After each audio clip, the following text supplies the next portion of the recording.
What's going on, everybody? It is Infinity Sports. It's Wayne G and Sully. What's going on? Living that dream, baby, all day, every day. That's what we do. Well, normally we do the introductions after the intro, so let's get to the intro. We kind of jumped the gun on that. We're living it here. Jordan. Oh, a spectacular move by Michael Jordan. Drives one out to deep left field. This one's got a chance to get out of here. Gone!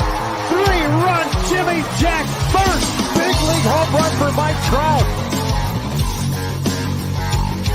Pass is intercepted at the goal line by Malcolm Butler. And an 81-point game. 55 in the second half. Ladies and gentlemen, you have witnessed the second greatest scoring performance in NBA history.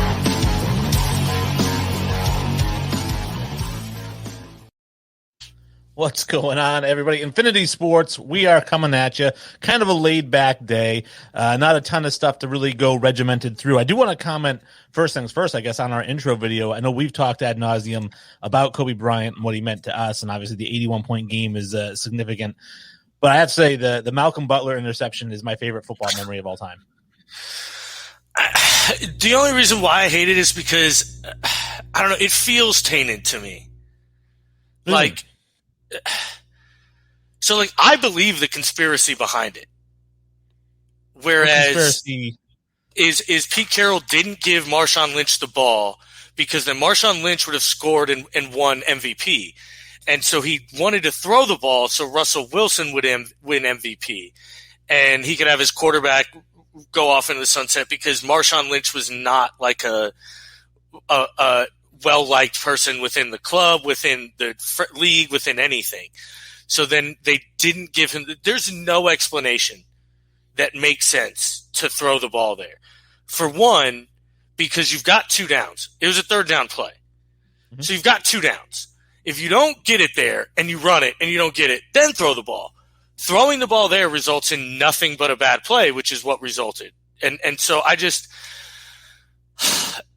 not only that, they've got the best short yardage back in the league. That's what they were like bred and built upon. That's what got them there. Just none of it made sense to me. So it just feels kind of tainted. At the same time, there's reports that Malcolm Butler had film studied that and knew that play and knew that cue and jumped that route because of a lot of time in the film room and not just a lucky play. So, right. So I see it from both sides, but man, explain to me why they didn't run the ball there. In an argument that makes sense, explain to me why they didn't run the ball there. I can't explain exactly why they chose the exact play that they did, but I can tell you that they ran that exact same passing play at least 3 times during the same season within the 5-yard line because it's just a play that they like to run. That's how Malcolm Butler knew about Bill Belichick knew that was a play that they were going to run potentially in the red zone. And so the story I had heard is that during practice, Malcolm Butler got picked by the receiver and they scored a touchdown, and Belichick bringing them a new one and said, if you are ever in that situation, do not get picked on that play. And fortunately, I think it was Brandon Browner who had played for the Seahawks at one point. Browner held up the pick enough time for Butler to jump and get the interception. But yeah, he had been burned on that play in practice, and they had practiced against that play specifically because the Seahawks do like to run that particular play on the goal line. Yeah, it's what do you believe? Because this is reports after the game, obviously, that they had practiced against this play and things like that, and they knew that Seattle liked to run this play. But I mean, it's hard to argue with the results. He clearly jumped the route. He knew what was playing. He knew what was coming. You know what I mean? So I mean, great play by Malcolm Butler. I understand. I would think. I don't know. It's hard to think a kick is like your favorite play, but man, one of the Vinatieri kicks had to have felt good. Yeah, I guess that would be the best play for a Patriots fan because it's not like you had like a ton of memorable plays. The Julian Edelman catch obviously stands out, but it's tough to forget the David Tyree catch too. So. Well, even in the Falcons Super Bowl, not so much the Edelman catch, but the play that stands out to me is the sack, the strip sack. Yeah. That's one that really kind of, because they needed that. If they didn't get that, they were done. I mean, a lot stands out in that game. I mean, just how terribly legit. I have no coaching experience. I don't think for a second I'd be a good NFL head coach. For a second, I don't think I would. I'd have won that football game. My favorite, it was the NFL films afterwards. It was Mohamed Sanu and whoever it was on the sideline, and they're up 28-3. They're in the third quarter, and one of them is saying, they've never seen nothing like this before. And I think it was Sanu said, "This is Tom Brady, so let's just kind of let's calm down." And then, coincidence, Mohamed Sanu ends up playing for the Patriots. So a little off topic. The first topic I really wanted, and this is going to be a topic kind of leading into more kind of BS shooting the crap kind of stuff. But this is a topic that our former co-host would hate, which is why I love bringing it up. Is The Office, right? You and I are huge fans of The Office. It's the best show ever made. Fantastic show. My daughter's now getting into watching it, so I'm rewatching it from season. What are you watching it on? I watch it on Peacock, right?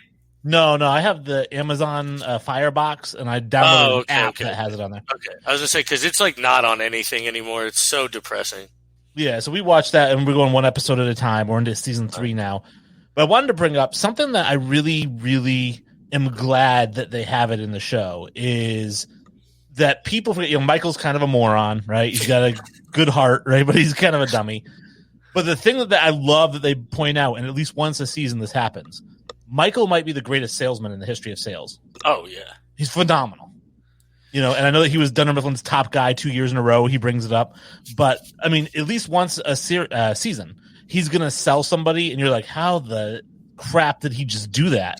And the newest one was we're watching season 3, and they have the big convention where they're at like the stationary convention, and he meets with Hammermill, and he goes down, talks to Jan, and he's in a sour mood because nobody's showing up to his party. And he says, "Hey, so I just met with the rep from Hammermill," and they're like, "Hammermill's exclusive to Staples. We can't sell that." He goes, "Yeah, well, we can now, so they're going to call you tomorrow with the details."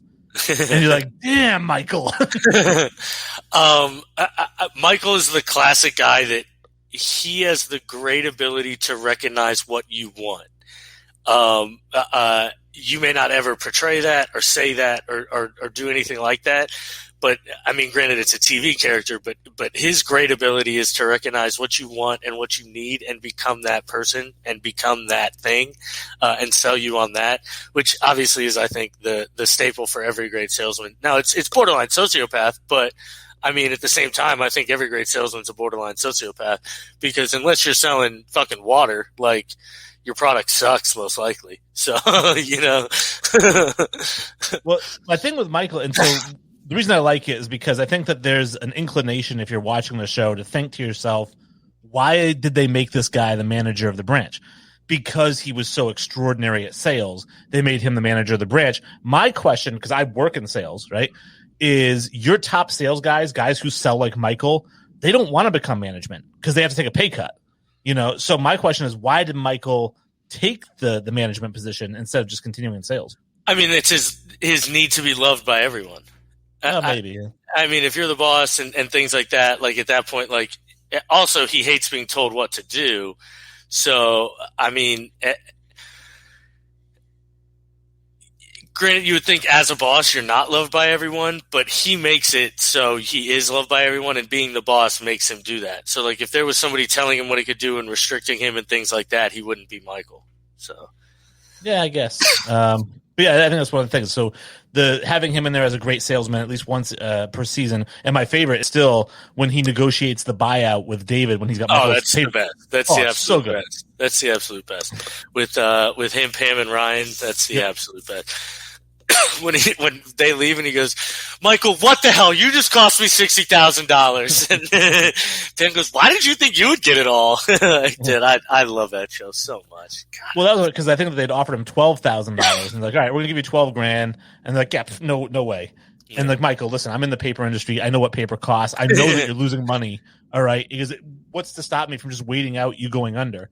And that's the thing when Michael said something to the effect, it's like, well, you have a share meeting coming up, and you're going to have to explain to all these shareholders why your most profitable branch is bleeding money right now. Yeah. So I don't have to wait out corporate. I just have to wait out a new CFO. Yeah.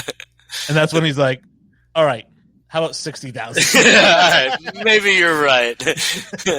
He goes, that's what you don't understand, David. I'll just go start another paper company and another and another. And then he starts listing off names. It was such a great show. God, it's such a good show. And I think my favorite part of that, too, is also seeing Idris Elba get it stuck to him because he was so crappy to Jim. He was, and Jim's obviously the greatest character ever. And Idris Elba was just, he's got one of the funniest lines ever, though, when he's like, I know the effect I have on women. Like, that's like one of the best lines ever in that whole show. I think I've hit this with you. Trivia question. Yeah. Name the highest earning person to ever appear on that show. The highest earning ever to appear on the show? The highest earning actor or actress to appear on that show. Like their net worth? Yeah. Who? Ricky Gervais? No. Will Ferrell? Nope. Jim Carrey. Oh, okay. Yeah. The Finger Lakes. Yep. Oh, how about Conan O'Brien? No, it's still Jim Carrey. Over Conan O'Brien? I don't know. Yeah. You know what's funny? Jim Carrey's made, bro. Conan O'Brien gets like $40 million a year. Bro, they canceled his fucking show. What are you talking about? He's on TBS or whatever. He's getting They tons just of money. canceled it for one. So right, well, my homework after the show, I'm going to look up who's got a bigger. Look it up right now. I'm looking it up right now. All right, who are you going to look? I'll look up the other one. I'll look up. You look up Jim Carrey. I'm going to look up Jim Carrey's net worth. All right, I'm looking up. This one won me a trivia question in bar. Conan O'Brien net worth. All right. What's your number? 150 million. Oh, Jim Carrey, 180. Suck it. All right, whatever.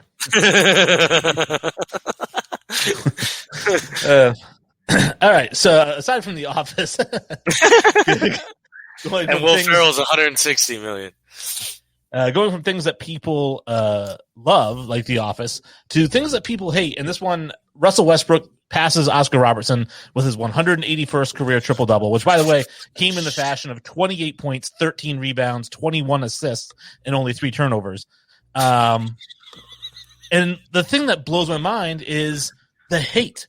The hate for Russell Westbrook. People are like, he's a stat patter, he's a ball hog, which obviously, if you're leading the league in assists, you're not a ball hog. I don't get it. Like, why don't people like Russell Westbrook? We've talked about this quite a bit, and truthfully, I don't understand it. If this was Steph Curry, if this was LeBron James, if this was Giannis, like you said, they'd be building monuments if they put up the seasons that Russell Westbrook has put up. I get he doesn't win, like team-wise, but truthfully, I don't think that's his fault. Like he had James Harden when James Harden wasn't James Harden. Like he was in the Sixth Man of the Year, right? Yeah, but yeah, he was Sixth Man of the Year, but he wasn't MVP James Harden yet. Right. You know what I mean? So he wasn't that guy. He had Kevin Durant before he was the scoring champion, Kevin Durant. So it's like, people bring up that he's had great teammates, but it's like, well, yeah, but like he didn't get them at their prime. He had Chris Paul, but Chris Paul was 100. And granted, Chris Paul's great right now. I'm not dogging any of these guys, but it's like, are any of these guys really like pushing the needle at that time? And I don't think they were. And I don't know. I struggle to figure out why people hate this guy. I don't understand it. I get maybe because he plays with like an anger that I mean, obviously I don't think a lot of people like. I think it rubs a lot of people the wrong way, but I mean, God, like, again, if anybody else in the league was putting up these stats, if Dame was putting up these stats, if Trae Young was putting up these stats, people would be literally building monuments for this guy. Like, he's had 4 seasons now where he's averaged a triple-double. Like, that's unheard of. Like, that's insane to me. Yeah, I saw a statistic, I think it was last week, they said that if he went the rest of the season averaging 0 points, 0 rebounds, and 0 assists, he'd still average a triple-double for the season. He'd still average a triple-double for the season. It's like – and people bring up that he's a ball hog.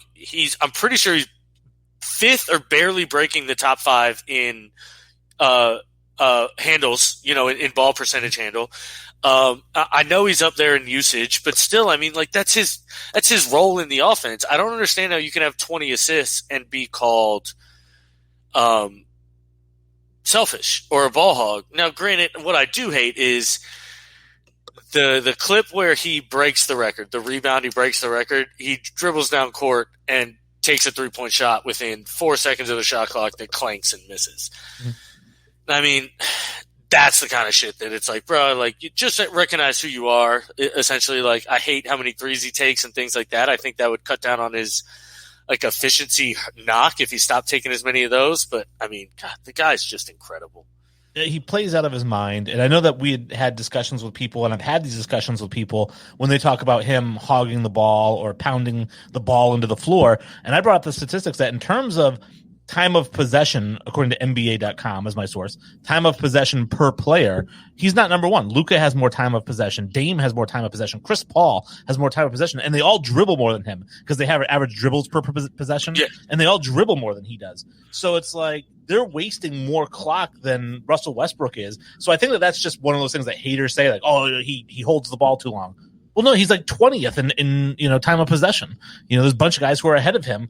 I don't know. I just don't get it. And the only thing I could think of, like you were saying with like the rebound thing, I've heard that like, he'll like jump in front of guys to get rebounds or, okay, fine. If you want to really throw that at him, but maybe if everybody played at the same speed that he's playing at, his teams would win more.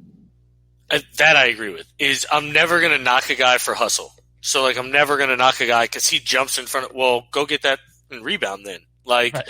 He worked harder than you to get it. Like, you go get it. It's not like he's, like, screaming at the guy, no, let me get it, or knocking him out of the way. He's aggressively going to get the rebound. I'm never going to tell a guy, hey, man, calm down, don't play 120%. Like, that just doesn't make sense. So, I don't know. I don't understand the hate. I don't get it. I mean,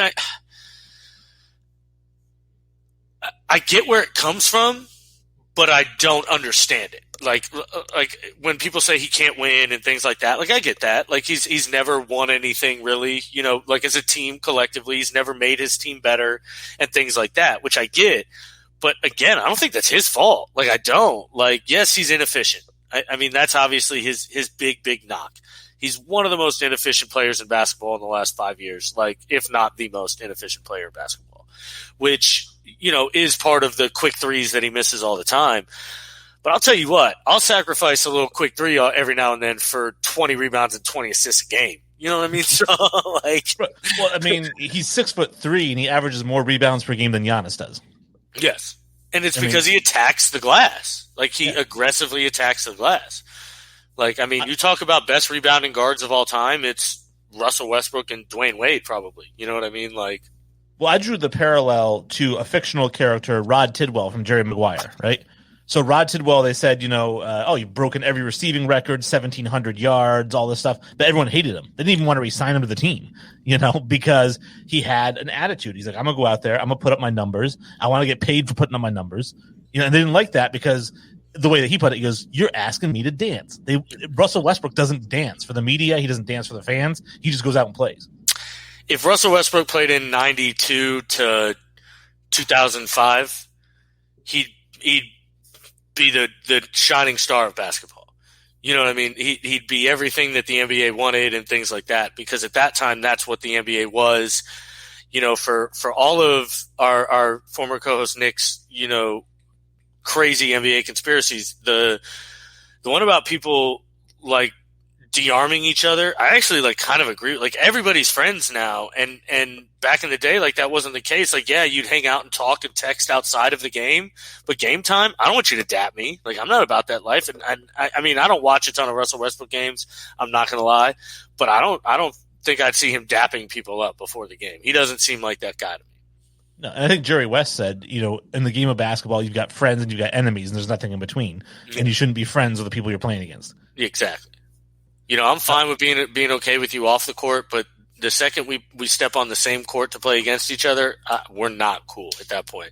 I'll fucking murder your wife. So, I mean, like, Well, another guy who gets a lot of hate, and we'll talk about this, is, and I don't understand it either, and we'll talk about that. Tim Tebow tries out for the Jacksonville Jaguars as a tight end. Apparently he does so well that the assistant coaches are smitten with him. They think he's fantastic, which how could you not? The guy's work ethic is second to nobody in the history of sports. I mean, he's a nut job, and he goes out there, he works hard. He's going to give you that. And Urban Meyer signs him to a 1-year deal. Probably, I mean, probably not going to make the 53-man roster, if I'm being honest. But he's on the 80-man roster. They're going to give him a shot. They're going to take a look at him. And people are just losing their minds about this. And this isn't the first time. People were rooting against him back when he was the quarterback of the Broncos. I just don't – how could you not – isn't this the guy that you want to root for? Isn't this the face of sports that you want? Why are we rooting against this guy?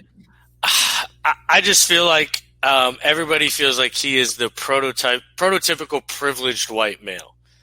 And I think that's where like the hate stems from. First and foremost, the Colin Kaepernick talk is ridiculous. Tim Tebow isn't signed to be a quarterback.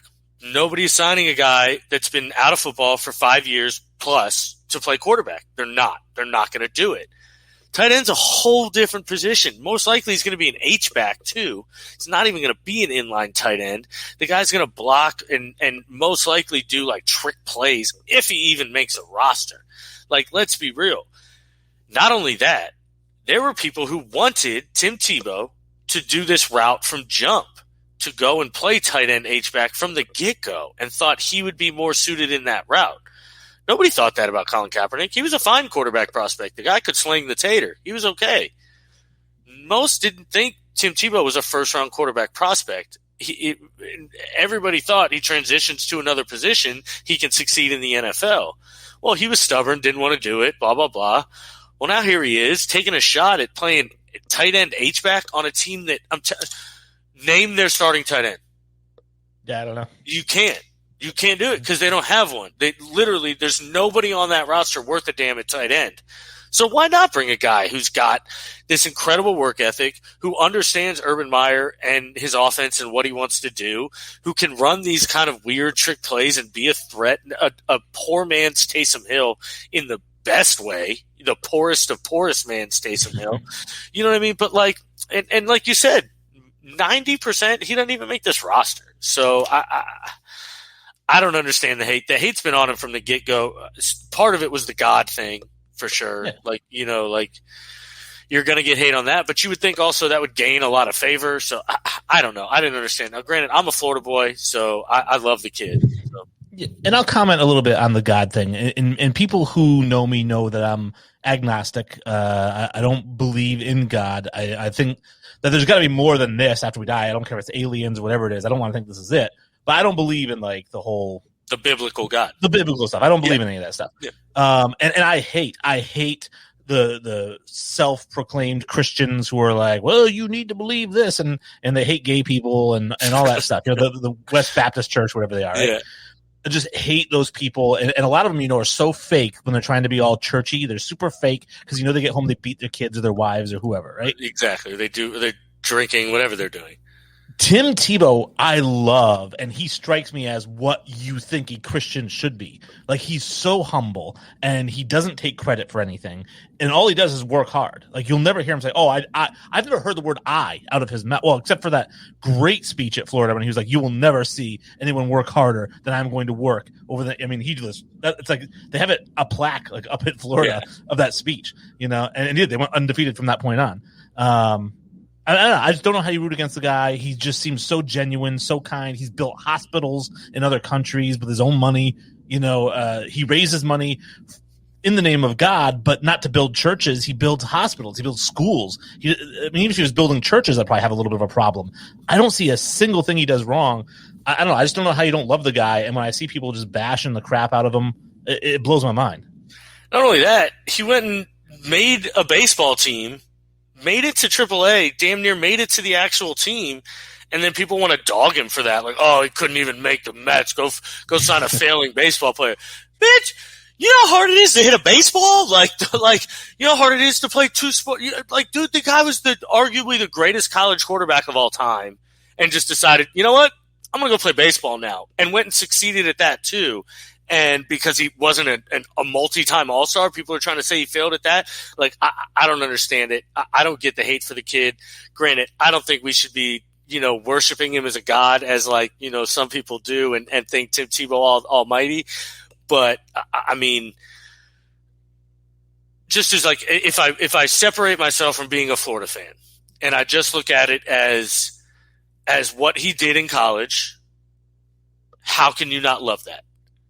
Then he goes to the NFL, probably is overdrafted. Not probably, way overdrafted due to I have no idea what the Broncos were thinking. No clue. And then against all odds, comes in and succeeds there and wins a playoff game with an awful team. Just a bad team. Offensively at least. Great defensive team. Terrible offensive team. Wins and succeeds for all intents and purposes there, and then is immediately replaced. And then still finds a way to go and what I assume is what I would say succeed in baseball, because he made it to, AAA, which is, in my opinion, the closest you can get to the big show without actually getting it. It's not my opinion. That is the closest you can get to the big show. I mean, I just don't get it. Like, the guy's just done so many, and then that's just on the field. So take away everything else. You hate his missions. You hate what he does for God and God's name. Just the athlete. How do you not love the kid? Like, I don't understand it. How do you not love this kid? And I had this long debate on Facebook All Sports, which is a group that we're part of. Feel free to join and debate with all of us, with James Chapman. And he had a huge problem Shout out with to Chappie, though. He's the man. Chappie's the man, for real. He had a problem with it because he said, he's taking somebody's roster spot who has been playing tight end since high school, who's been trying to perfect the art of tight end, who now doesn't get a chance to play because Tim Tebow, who hasn't played in 6 years, signs a contract to tight end. And my contention was this. I told him, I said, James, you sound like a 7th grade soccer mom who's complaining that her kid's not playing and the popular kids are. But if your kid was scoring 6 goals a game, they'd be playing over the popular kids. So why are we concerned that some kid from Buffalo Tech didn't get the 4th string tight end position on the 80-man roster? Like, who cares? It's Tim Tebow. He's more marketable. What's the problem with that? I think his main point was that Tim Tebow, because of his personal relationship, got this job. But I mean, that's life, dog. I mean, I don't know. Like, that's life in a nutshell. Is who you know, not what you know. And not only that, it's not like Tim Tebow is just some random guy doing this. Everybody thought he had the ability to be a tight end and an H-back from the get-go. And not just that, if Chris Manhertz and James O'Shaughnessy weren't the 2 tight ends ahead of him, maybe he wouldn't get signed to the roster. You feel what I'm saying? Like I couldn't tell you who Chris Manhertz or Luke Shaughnessy is for the life of me, bro. And like, all I do is football. And it's, that's got a lot to do with it. And yeah, sure, maybe there's a better tight end out there. Is there one that's going to work as hard as Tim Tebow? Is there one that already knows a lot of the verbiage of this offense like Tim Tebow? Is there one that already understands this play calls and this playbook like Tim Tebow? No, there's not. So it's like I think that's got a lot to do with it. It really does. Yes, a relationship helps. You know how many coaches get hired because of relationships? You know how many quarterbacks get hired or backup jobs strictly because of relationships? Like, Tim Tebow's not the first guy. Like, I don't understand the hate. I don't get it either. And like I had said, when we had this debate, and he was talking about, just like I said, taking these spots. I'm just like, you know what? It's not his fault. The tight ends didn't work as hard. And I brought up the fact that Tim Tebow is an exceptional worker, that he's an exceptional locker room guy. He's a natural born leader. And, Chappie had said something to the effect of, well, he's going to be, if he does make the team, which is highly unlikely, how is he going to lead people from the 3rd string tight end position? And I don't think that matters. And maybe I'm wrong, but I've played sports and I've worked in the workplace with people who you will follow into the fires of hell, and just because of their personality, like, you will just follow them, and it doesn't matter what they do. And he's that guy. Like, you will follow him no matter what. Who was the cat for New England? The special teams kid who was a captain for that team for 5 fucking years. Yeah, Slater. He's still the captain. So yeah, he's still like. What are you talking? You're telling me all he is special teams. He does nothing but special teams. People follow him literally till the depths. Like you said, they will follow him to hell because they know he's a ride or die football player. He's a guy that you just want to be around. Like, you know what I mean? Like, you just believe in him. What you mean a 3rd string tight end can't be your captain? Get out of here with that mess. Let's talk a little bit about some guys who are uber talented. This is a story that came up and was all over Facebook, all over ESPN and Fox Sports and all this other stupidness. DK Metcalf does the Olympic trials or whatever it is, the World Championship trials, and he runs a 10.37 in the 100, which is fast. I mean, that's blazing fast. Stupid fast. But is it really a big story? I mean, I saw somebody post something saying, "Oh, DK Metcalf is scaring the crap out of defensive backs right now." I'm like, he's not any faster than he was last year. Like, I don't know. Is it impressive? Yeah, of course. Does it matter on the football field? Absolutely not. He's the same guy he was. He's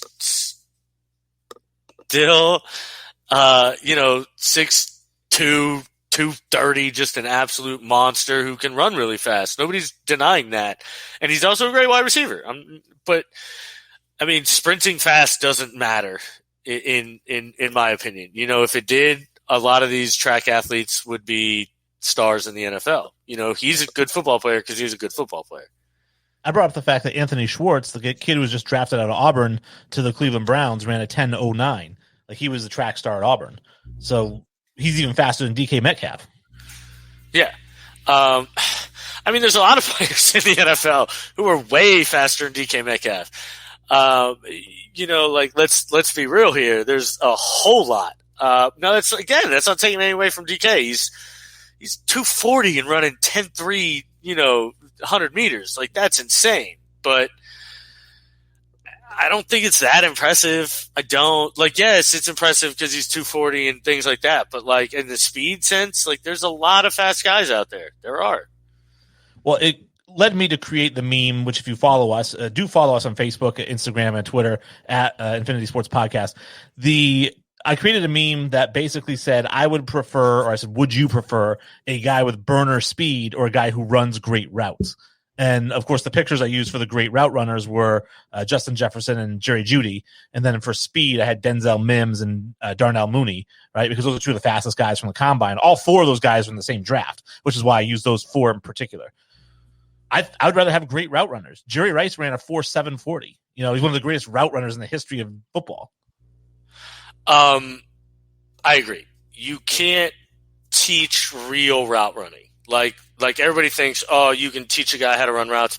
You can, but like true route runners, guys like Jerry Jeudy and guys like Jerry Rice and guys like Marvin Harrison, Steve Smith, Chad Ochocinco, guys like that who could create separation. By the way, none of those guys ran a sub 4.540. You know what I mean?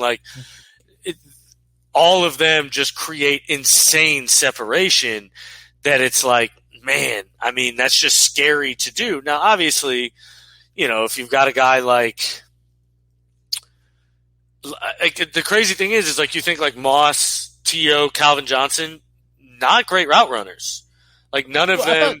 T.O. is a guy who ran a 4.45, and I thought T.O. was a great route runner. Actually, T.O. had glue for hands. He didn't drop anything. But if you're talking best route runners in football of all time, I don't think anybody's listing T.O. in the top 5. You know what I mean? And nobody's listing Calvin or Randy in the top 5. Now granted, those guys are all probably in the top 4 wide receivers of all time. So they were just freaks of nature. Now, guys like Antonio Brown, stupid, insane route runner. Marvin Harrison, like I mentioned, stupid, insane route runner. Larry Fitzgerald. Stupid, insane route runner. DeAndre Hopkins, stupid, insane route runner. Guys like this who are, just crazy good at getting separation at the right times is just, in my opinion, I just think so much more valuable. Speed is an asset that can be shut down. You can't shut down a great route runner. Mm-hmm. Well, and I think the best example of that, modern football, because I know a lot of guys like to point to DK Metcalf, and again, he's fast and he's big, and that's great. It's a great combination to have. Yes. But, look at a guy like Devontae Adams, who's 6'1", and is an amazing route runner, and he's always open. You look at the best wide receivers in the NFL right now, and pretty much every one of them is a great route runner. It depends on how you feel about Julio, if he's still one of the best or not. But even still, Julio's a pretty damn good route runner. But outside of who? Tyreek, but even Tyreek is I mean, granted, he only runs like 4 routes, but like, fuck, I mean, the guy's just so fast. He's just such a good route runner that he's just so fast. But I mean, like you said, Devontae, DeAndre, Michael Thomas, guys like that who just run exceptional routes. I mean, everybody in the world knows Michael Thomas is going to run either in, a curl, or an out, and he still catches 110 balls. You know what I mean? And it's because he sells that shit well, and he runs great routes and things like that. Well, I always use the example of Julian Edelman, and I think that it helped that Julian Edelman was a quarterback in college, so he obviously knows what the quarterback's looking for, and they're seeing the same thing. And him and Tom, I used to say, if you played against the Patriots, you knew Tom was throwing to Julian Edelman. You knew he was. And he would throw to Edelman, who would be wide open, catch the ball, go down after a 7-yard gain.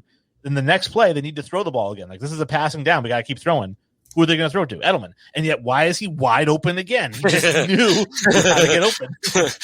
I mean, I agree. I mean, I watch a lot of offenses, and that's, I think, what Bill Belichick does great is he says, look, I'm not going to let your main weapon beat me. I'm going to make something else beat me at this point.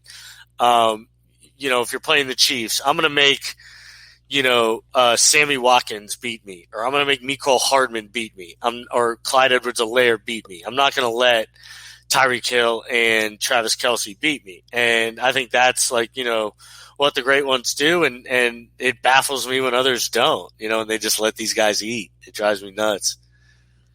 I kind of want to get, since we're talking about speed and athleticism, one of the things I wanted to get into is everything I've been reading since the Patriots drafted Mac Jones is how unathletic he is, right?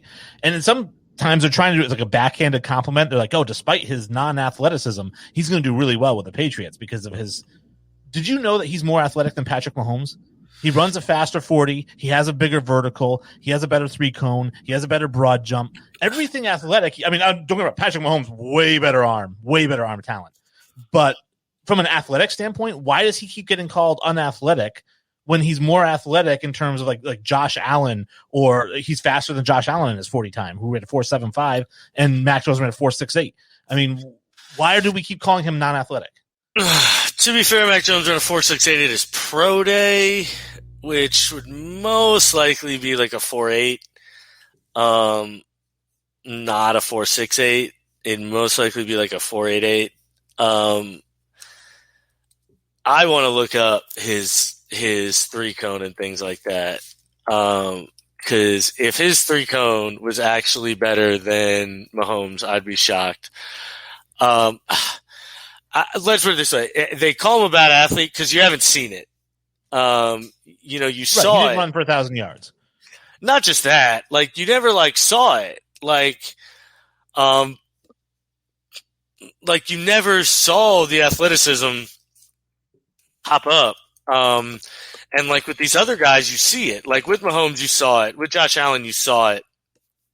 Even in college, you saw all these things. So it's just it's difficult to, I guess, try to pinpoint where he would actually be and what he would actually do in the next in this year's class, with limited tape. The numbers are great, but he didn't have a better shuttle or 3-cone than Patrick Mahomes. By the way. So he had a better 40. He had a better 40, but he did not have a better shuttle or 3-cone. So I understand what you're saying, that you didn't see it on the tape. He's just a pocket passer. He's not forced out of the pocket and creating with his feet. He's not throwing on the run. Those guys all did that stuff, But I still feel kind of like how Nick was saying that Tiger Woods isn't an athlete, even though he can bench press 300 pounds and he can, Tiger Woods is an athlete. I think Mac Jones is an athlete, even though he doesn't use his athleticism to create. I mean, he's definitely a way better athlete than Tom Brady. I think what Brady was his gift was the pocket awareness. Brady understood what was going on around him better than anybody I've ever seen. So he didn't need to run a 4.6 40. He ran a 5.1 40, but it didn't matter because his footwork was so good. Yeah. He didn't have a better 3-cone than Josh Allen either.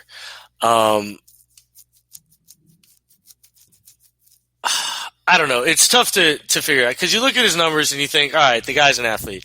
32-inch vertical is a decent vertical for a quarterback. You would like to see a 10-foot broad jump. 9 feet 8 inches is meh, but again, you're not mad. I think it's more, again, we just haven't seen it. Like, we haven't seen the guy take off and look athletic at Alabama or do anything like that. And was it because they weren't asked him to do that or because he couldn't do that? And, you know, those things matter. Like, we saw Patrick Mahomes do that in college. We saw Josh Allen do it in college. Granted, does it matter? Because if he's not asked to do it in college and he's not asked to do it in the pros and he can get by with it, who gives a hoot? Like, I don't care how athletic he is. If he moves well in the pocket, he understands where he needs to be in the pocket, and he delivers from a strong base. So, I mean, does it matter how athletic he is? I don't think it does. Let the people say he's not athletic. Who gives a shit? Yeah, I guess. I think that you asked, you know, is it because he wasn't asked to do it or because he couldn't do it? I think it's more because he wasn't asked to, because his 1 year as a starter, he had 4 guys on his offensive line that got drafted in the NFL. So he didn't really have to run around a lot. I mean, that makes and then the guy next year, Neal, God, what's his name? First name, I can't remember. Something Neal will most likely be a top 5 pick from Alabama, too, at tackle. So, I mean, that line's stacked. And then again, he's got, you know, 3 first-round wide receivers, too. So, I mean, he had it made, but, you know, it was just the thing, you never saw it. You know, maybe we will see it. I don't think he can't do it. Now, granted, do I think he's going to be Josh Allen? No. Do I think he's going to be Ryan Fitzpatrick? Yes. Better Ryan than Tannehill athletic, but Ryan Fitzpatrick's sneaky athletic and will get you those yards and things like that. I mean, Tannehill's good. I mean, he was a wide receiver in college, so you kind of but Tannehill could boogie. But yeah, like something like that. I think that's more his like comp than it is Mahomes or even Josh Allen or something like that. All right. Well, I wanted to ask you, because we're talking a little bit about the draft. I know that's your forte, and it's really early. Everybody's got their 2 early mock drafts out. We didn't do that yet. I've done one. Okay. Well, there we go. I mean, I can drop one if you want me to. Maybe we'll play with that. But I know that after one of our shows, I had mentioned to you, I was like, hey, did you see the tape on this kid, Malik Willis from Liberty? I'm like, I've never, like, his arm is like Michael Vick, like back in the Virginia Tech, it's like absolute rifle. And you're like, oh, I'll check it out. I'm curious after watching the tape. I mean, I was looking through his stats, and I know he plays at Liberty, but when you look at his stats compared to like Trey Lance at North Dakota State, they're pretty comparable. And he's got 1 more year, obviously, to show what he can do, and he's going to still be at the small college. But I mean, my God, I mean, what an arm! Yeah, I agree. I mean, now the difference is Trey Lance is built like an NFL body. He's built like a linebacker, whereas Malik Willis is built like Mike Vick. You know what I mean? So that's a big difference. But I think Malik Willis is far better passer. You know what I mean? And especially now with another year and playing in an offense where he'll actually throw the ball and not run it 30 times a game and things like that. When I made my mock, he was not in my top 10. He wasn't even in my top 15. But he's the player that it would not shock me if he shot up boards and landed in the top 5 and was something. Now, granted, I didn't have Trey Lance in my top 15 this year either before the season started. I mean, I'm pretty famously saying I don't think I had him even ranked in my top 32 once the season ended after his 1 game. You know what I mean? Honestly, when the draft happened, I didn't have him ranked in the top 20 players. So, you know, it is what it is. Now, granted, quarterbacks get pushed up the board and things like that. But, I mean, I think Malik Willis has a chance to be a much better quarterback. Now, the raw tools, you know, Trey Lance is an insane runner and just an incredible arm as well and things like that and is very raw. But Malik Willis has all those same qualities, just not 6'4", 230. And, man, he can sling that tater, bro. God. Insane. You know what it reminded me of, too? Because I know I said Michael Vick, and Michael Vick's obviously one of my favorite quarterbacks, but even like a Josh Allen at Wyoming, just a huge arm. I mean, just massive. If he can learn to – now it's the same thing that Trey Lance had to learn. It's either a missile perfect throw or it's an incomplete pass. You know what I mean? Trey Lance had I think it was a 37% like uncatchable rate, which was the most in any quarterback in the class this year. I assume Malik Willis is going to be high like that as well, because you're more or less drafting at this point a guy that you're going to project and hope you can build and just tweak a couple things to make him an exceptional passer. But I mean, he's got all the talent. Now, granted, this is an absolute, like we talked about, this year's class is loaded at quarterback.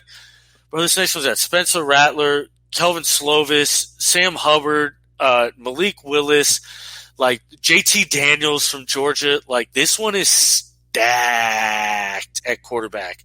If these guys play well and just essentially do what they're supposed to do, you're most likely going to see the record broken this year for the quarterback position, which would be insane because we haven't seen a run like this in so long.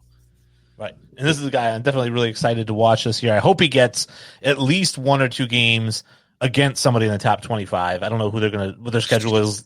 I haven't looked at Liberty's schedule. You would hope. Essentially, you just don't want to see a game, especially against bad competition, to where he just looks bad. If you're at Liberty and you're a top 5 or 10 pick, you should dominate every single game, which is what Trey Lance did at North Dakota State. He was the best player on the football field. Every time you turned on the game tape, Trey Lance looked like the best player. Even if he wasn't throwing the ball, he looked like the best player. Malik Willis has to do that same thing at Liberty. He has to. You have to turn on the tape and be like, that is the best football player on the football field right now. You had mentioned that Trevor Lawrence was obviously the number 1 high school player in the country, goes to Clemson as the number 1 freshman in the country, wins the national championship as a freshman. Like, there's nobody who's faced like that kind of just the expectations and met them all. And here we are going into his junior year of high school with Arch Manning, who has been projected since 6th grade or whatever it is to be the greatest quarterback ever. And I know that he's not the spawn of one of the 2 Manning brothers. It's the third brother, Cooper. It's his kid. Yeah. But it's still Manning blood, right?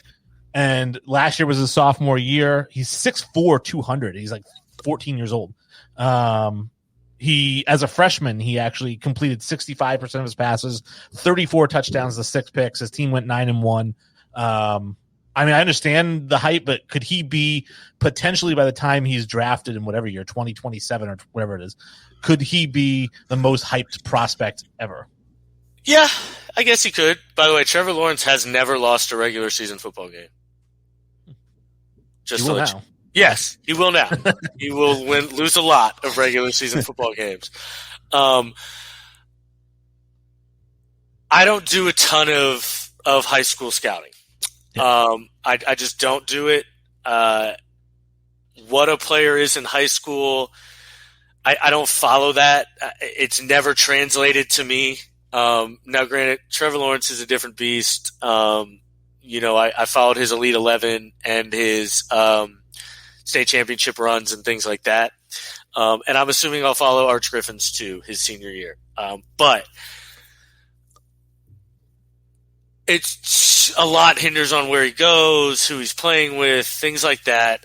This kid has all the ability and all the trajectory to be the next Trevor Lawrence, to be the next Andrew Luck, to be the next John Elway, to be the next quarterback that's like, man, he's the first pick right now as a junior in high school. You know what I mean? Like he has every ability you would think to get there. Now, granted, he's got a lot of help around him. You know what I mean? You've got 2 Hall of Fame uncles that I'm sure are chirping in his ear all the time about film study and how to prepare and what to look for and cues from defensive backs and defenses and all of that. And good for him.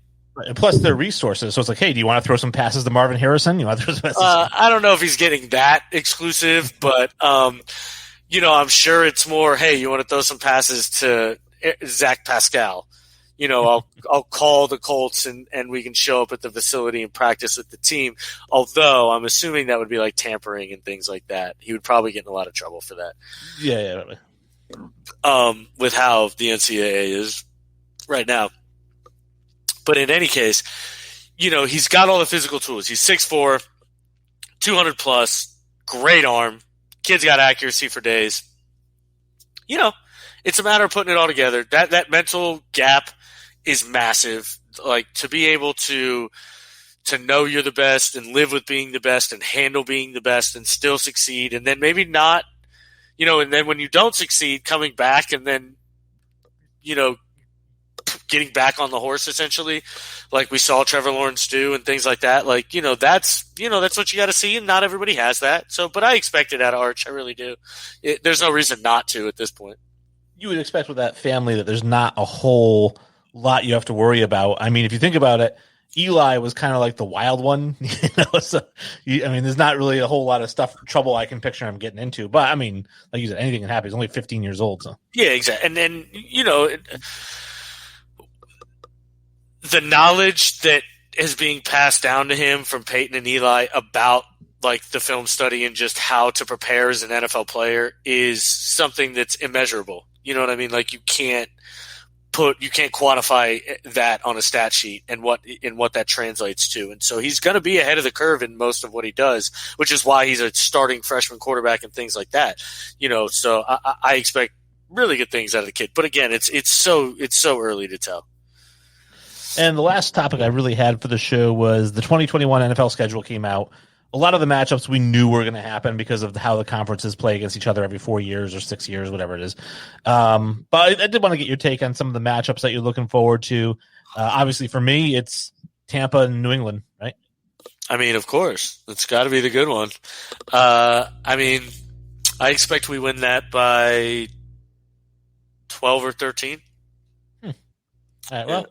We'll see how it goes. If Mac Jones is taken over by that point, or if it's still. I hope Mac Jones is taken over by that point. Shoot, do you imagine our defense harassing Mac Jones? Jesus, I couldn't. I'm just excited to see Bill Belichick scheme against Brady for the first time. It would be. It's going to be very interesting because obviously he knows what Brady does well, but I don't think anybody expected Bruce Arians to kind of essentially run the offense he ran with Brady and things like that. So, like, he did a lot of like.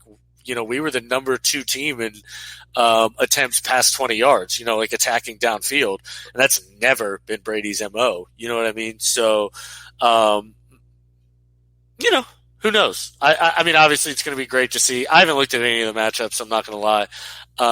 But New England, Tampa sounds incredible. Where's it at? I think it's New England. Tampa goes to New England. But I know that Tampa opens the season against the Cowboys. Yeah, I know that. I saw that. We'll win that game by 20. I don't know if Dak's healthy. Bro, that defense is so bad. Yeah. So bad. They're really good at linebacker. Well, you're saying win by 20, so you're saying shut down Dak. We can win 45-20, 45-21. I just don't think they shut him down. Again, the games that they were losing when he was playing were like 45-38, and our defense is really good. Well, he's got a really good offense too. Yeah, but his offensive line is boo-boo, and our defensive backs are now in year 3. So, week 1 also, and we have the best front 7 in the NFL. So, Jets and the Panthers. We get to see Sam Darnold go against the Jets and Zach Wilson. That'll be interesting. I saw some shit today about Teddy Bridgewater coming out and bashing the Panthers. Oh, doesn't surprise me. Yeah, and like how they like practice poorly and shit like that. Which actually, it does surprise me because Teddy's always been kind of like almost like a patriot, like where he doesn't say anything. Oh, excuse me. I assume he doesn't like the fact that he was essentially they're paying more money to Teddy Bridgewater than the Broncos are. Right. So, and that's to not play for them. It's like, we'll pay you $7 million to not be on our team. Right. Ooh, that's not a good look, bro. It's not a good look. You can't not take that personally. It's the conversation that Billy Beane has with David Justice in Moneyball, right? Yep. And he says, he's like, "No, I'm not paying you $6 million. The Yankees are paying half your salary." Yeah, that's what they think of you. They're paying you $3 million a year to play against them. Yes, exactly, and that's the truth. A lot of these deals are actually like that. That these big names get traded. The one team's like, yeah, we'll take the $10 million cap hit, and we'll just pay the other fucking 10. Just get him off our team. Jared Goff got 2 first-round picks a the Lions got 2 first-round picks to literally take Jared Goff's contract.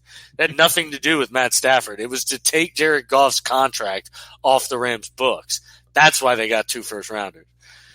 The other matchup that I really like is the London game, which I usually hate the London game, but the London game is going to be now, so Trevor Lawrence and Zach Wilson. It's going to be the Jets and the Jaguars. Oh, that's what's up. Oh, it's going to be a fun one. I mean, we assume Zach Wilson's starting by then, right? I think he starts day one. James Morgan, though, bro. Yeah, James Morgan.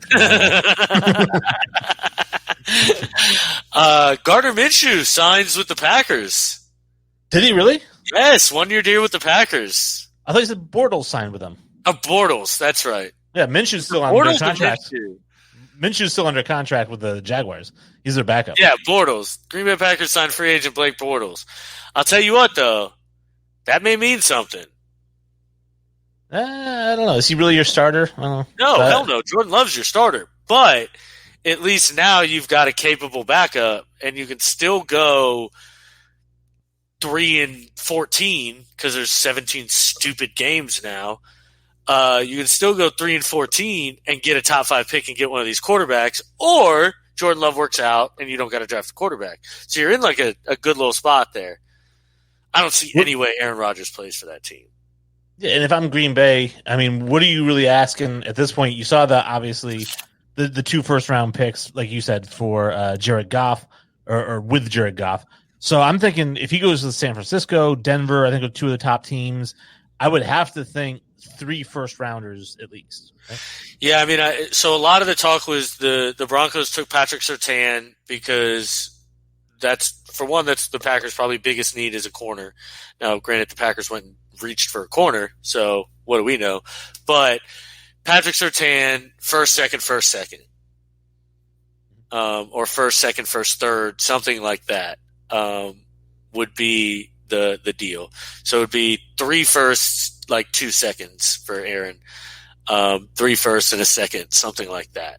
That's where I think they would have to be at. And truthfully, I don't see any way you give that up. But if Aaron Rodgers goes to the Broncos, they're the Super Bowl favorite. Think so. I think so, 100%. Their defense is good, like good. Yeah. And, I mean, you put Aaron Rodgers on that team with Jerry Jeudy, KJ Hamler, Cortland Sutton, Noah Fant. Woo! That team can beat a lot of football teams, I'll tell you that. Yeah, I mean, I could definitely see them being up there. I still like the Rams with Matthew Stafford and that team. I still, obviously, the Bucs are the defending champions. And obviously Kansas City. Kansas City is always going to be in the conversation. It may sound like a homer. I think New England's going to be in that conversation. I do. But they're going to have a top 5 defense and finish 3rd in the division. I think they may win the AFC East. Yeah, they may. Yeah, but they won't. Yeah, they're going to finish 3rd in the AFC. They may finish last. If Zach Wilson blows up, they may finish last in that division. Because I'll tell you what, if they start Mac Jones, I think they lose more than 10 games. Their defense is too good. It's not, though. I don't think it's that good. They don't have any holes. Where are the holes in the defense? Safety, corner. Patrick Chung hasn't played in a year. That matters. Patrick Chung's retired anyways. Oh, yeah, that's right. So they've got Jalen Mills and they've got Devin McCourty. Devin McCourty's 107.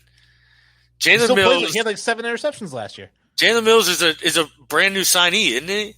Yeah, but he was a starter in Philadelphia. Yeah. At slot corner, not really at safety. Well, then you got Duggar. Duggar kind of played that Patrick Chung role last year. Played that Patrick Chung role. I mean, I don't know. I don't love the defense. I don't hate it. Jackson and Gilmore coming back. What's this talk about J.C. Jackson getting traded? That would be wild. Well, he's a restricted free agent. So I saw something that what I saw before the draft was J.C. Jackson and a first to Carolina to move up. And I was like, God, why wouldn't they just give up Gilmore over J.C. Jackson? But it was the whole restricted free agent thing. Yeah, and I think they gave him a second-year tender, too, instead of a first-year tender. Yeah. Or first-round tender, I mean. Because I think they said that, first-round tender is kind of like saying, listen, we're not planning on trading you to anybody. Yeah, you're not going anywhere. Yeah. But by putting the second-round tender on him, it's kind of like, well, we're open to trading you. Yeah, the first-round tender, because I'm pretty sure it's 2 first-rounders. It's not 1. So, but that is the show that we got for you today. Kind of a laid-back show, just a couple of topics to kind of breeze through, talking about The Office. I know Nick loves us talking about pop culture. Yeah, buddy. So, I don't know if you have any parting thoughts before we kick it to our boy Gregory Rousseau. No, I'm good, man. It was a pleasure. Tater tots. All right. Hey, Greg, why don't you give us a nice little shout-out? Greg! Yo, what's up? Greg Russo here, telling you to check out Xfinity Sports. Wayne G keeps it real, and Sully breaks the draft prospects better than anybody else in the game. Download and listen, or watch on YouTube. Xfinity Sports, the #1 podcast in the country. Let's go.